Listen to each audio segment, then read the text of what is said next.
Magandang buhay, mabuting tao, tayo matuto kay Binibining Aison.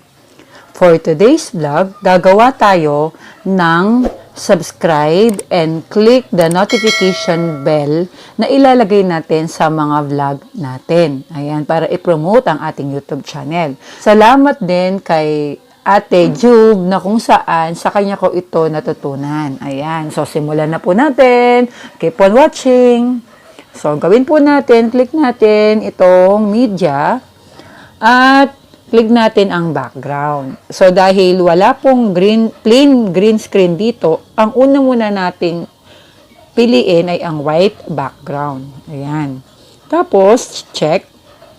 Gagawin natin, ayan, dahil white background ito, ang kailangan natin ay green. So, ito pong circle na to na may kulay white, pindutin po natin at piliin natin ang green dito. Ayan, green.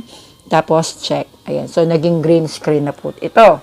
Ngayon, check natin ito sa layer. So, ginagamit ang layer kapag may gusto kang ipatong na larawan o kaya video o kaya emoji. Ayan. So, click po natin itong layer, tapos media, background, tapos piliin natin ang white. Ayan. So, white. So, gawin natin, crop natin, tapos i-adjust natin, gawin natin ganito, rectangle, tapos check. Ayan. So, ito, i-gitna natin. Ayan. Tapos, check natin. So, mag-layer ulit tayo. Add media. Kunin natin yung na-download natin. Okay, under sa Facebook. Ayan, dito po. Kinuha ko siya sa aking profile picture. Tapos, i-crop natin. Click ang mask. Tapos, pili tayo ng shape. Etong circle. Ayan, tapos check. So, click lang natin. Ayan. Maaari nating i-adjust. Ayan. Ayan po. Tapos, ang gawin natin, check natin, tapos punta tayo sa layer. Ang lalagay naman natin ay text. Ayan. So, lagay natin dito yung pangalan ng ating YouTube channel. So, Teacher Melanie Aison. Ayan. So, gawin natin, palitan natin ng font style. Punta tayo dito sa Latin.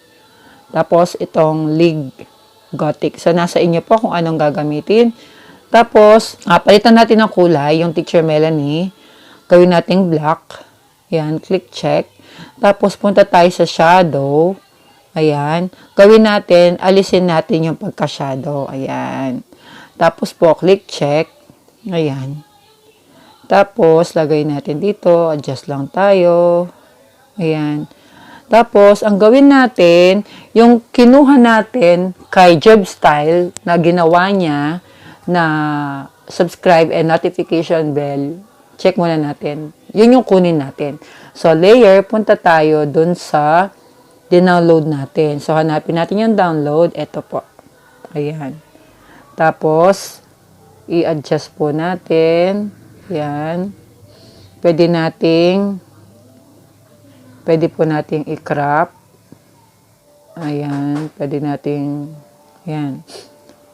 Tapos, check.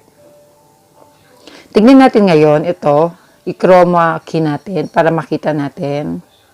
Ayan. Tapos, play natin ngayon. Yun. So, pwede po nating lakihan. So, click natin itong video.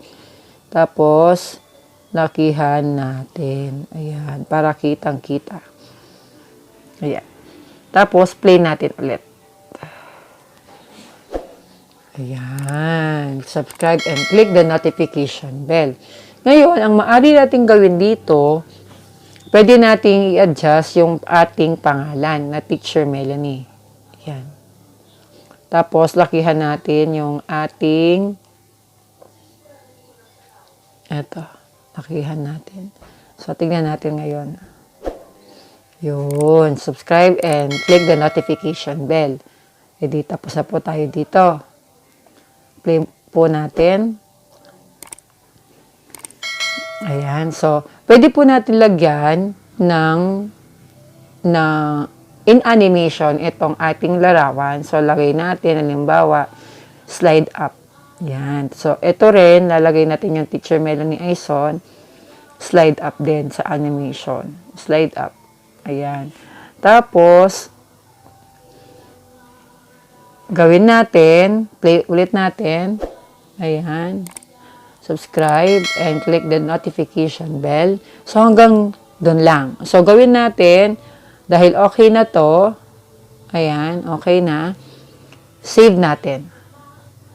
Ayan, save natin. Tapos, may ginawa tayo kanina. Ayan. Ang gawin lang natin, i-enter lang natin. Okay?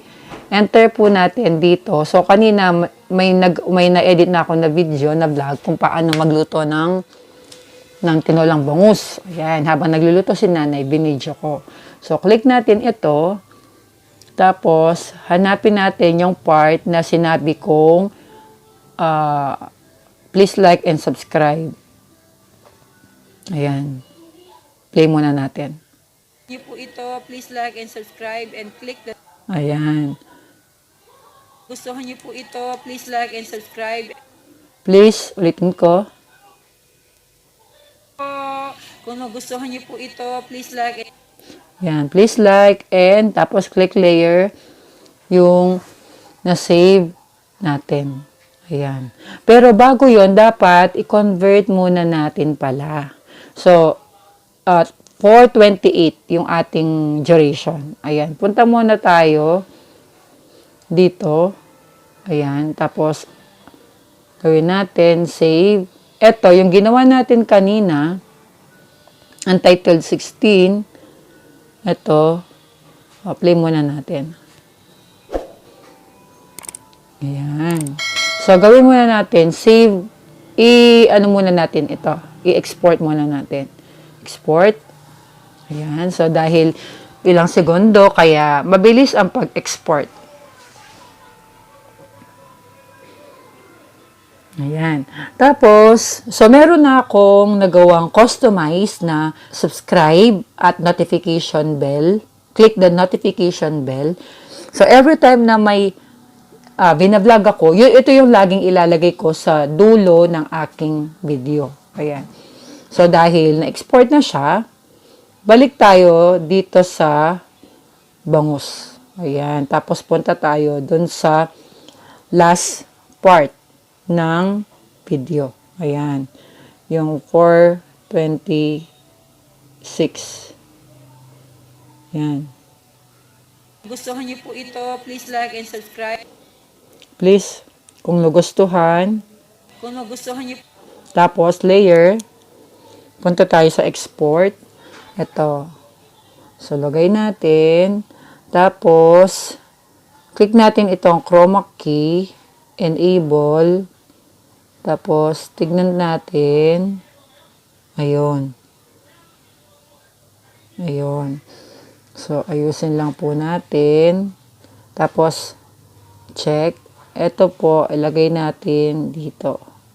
Ayan, i-center natin. So, nasa inyo po kung gusto niyo po gustong ilagay. So, lagay po natin dito sa gitna. Ayan. Kaya dito. Kaya dito sa ilalim. Tapos, play natin. Kainan na po! Kung nagustuhan niyo po ito, please like and subscribe Ayan. and click the notification bell para Ayun. updated po kayo sa mga susunod na cooking vlogs. Marami pong salamat. God bless po! Ayan. Yehey! May personalized subscribe and notification bell na tayo na ilalagay sa dulo ng ating video. Tapos, i-save na po natin o export na po natin. Ayan. Ito na po yon. So, meron na siyang personalized sa dulo. Ayan, tignan natin. So, kainan na po! Kung nagustuhan niyo po ito, please like and subscribe and click the notification bell para updated po kayo sa mga susunod na cooking Ayan. vlogs. Marami pong salamat. God bless po! So, gawin natin. Export na natin ito. Click export. At dito po nagtatapos ang ating tutorial kung paano gumawa ng personalized subscribe and click the notification bell para sa ating mga vlog. At happy learning po. God bless po. Hanggang sa muli.